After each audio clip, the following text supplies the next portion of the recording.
In the meantime, President Trump says the Department of Justice should look into allegations that the Clinton campaign essentially took over the DNC before clinching the Democratic nomination. Let's bring in our fair and balanced political panel. Antoine Seawright is Democratic strategist and CEO of Blueprint Strategy. And Mark Davis is a Dallas, Texas-based talk radio show host. Gentlemen, thank you so much for joining us. We appreciate it. Great to be here. Thanks for having us. Antoine, I want to start with you because there has been some criticism. The president obviously has been very vocal on Twitter. He's been talking about investigating the DNC, Hillary Clinton's. And I want to ask you, you know, he's been criticized for using this presidential bully pulpit, especially when we talk on Twitter. Do you think that's warranted in this particular case? Well, this is just a classic example of Donald Trump shucking and jiving, as we say in the South.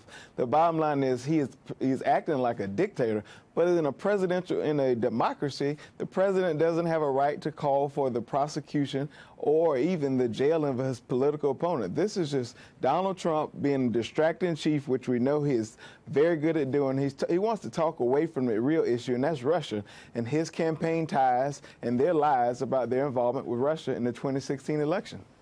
Okay, Mark, I want to bring you in because, yes, obviously the Department of Justice is a part of the executive branch. At the same time, it certainly enjoys a measure of independence. So those two should be completely separate. Agree or disagree? It does indeed. And the president's entitled to his view, and Lord knows he'll let us know what it is via Twitter all the time. All the imagery of dictatorships and all of this. Come on, that's just crazy. This is the president saying what most Americans see. He smells a rat in terms of the DNC fixing the election for, or at least the nomination for Hillary Clinton, and we're at the point Mark, now. If you want to talk about Russia, if you want to talk about Russia, I'll now talk about Russia all day long, and Hillary's willingness to accept Russian intel in that now discredited but dossier. That's the classic Russia giveth GOP and Russia pivot, taketh Mark. away.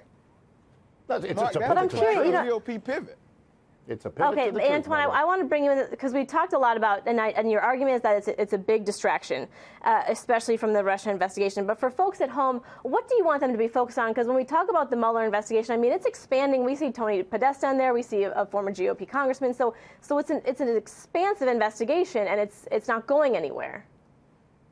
Well, let's focus on the DNC for a second. It came out today that this is all the Republicans trying to get involved in Democratic politics. The reality of it is this is just a standard operational agreement that's been in place for 15 years. And what Mr. Trump and some Republicans have done is tried to really take Donna Brazile words and try to make them something they're clearly not.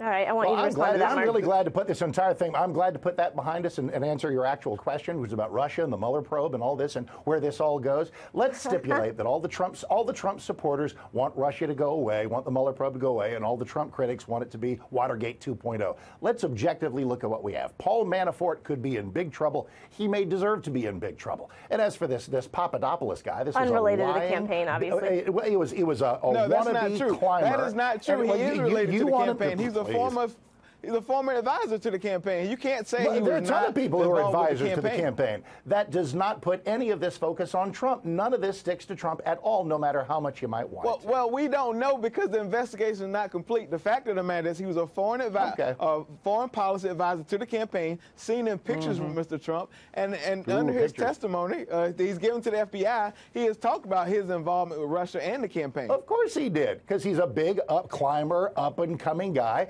not nearly as influential as other young folks, and he was lying to the Russians. The Russians were lying to him. If he wasn't so influential, then why was he sitting at the table with a candidate? I run campaigns for a living. You know what? Very few times that's a fair question. That's a fair question. Sitting at the table with a candidate. That's a total fair question because the establishment and the real seasoned guys wanted nothing to do with Trump. That's how you get your Corey Lewandowskis. That's how you get your Carter Pages, your Papadopoulos, your 30-somethings, because the older grizzled guys wanted nothing to do with his Trump. involvement in the campaign and his ties to Trump.